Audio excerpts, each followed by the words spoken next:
Pertamina memprediksi penggunaan BBM di Lebaran tahun ini naik hingga 5% dibandingkan biasanya. Meski demikian, Pertamina Patraniaga Regional Sulawesi menjamin ketersediaan stok di seluruh wilayah Sulawesi. Diperkirakan penggunaan BBM akan naik hingga 7.700 kiloliter, sementara BBM jenis gas oil naik menjadi hampir 3.400 kiloliter.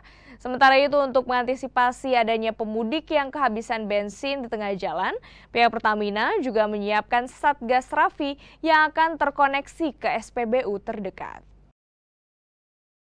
Memastikan dan menjamin ketersediaan stok BBM dan LPG di seluruh wilayah Sulawesi dalam keadaan aman, sehingga kami harapkan masyarakat dapat menjalankan mudik lebaran, berwisata, mengisi waktu liburan, dan momen-momen lebaran bersilaturahmi bersama keluarga tercinta dengan rasa aman dan nyaman.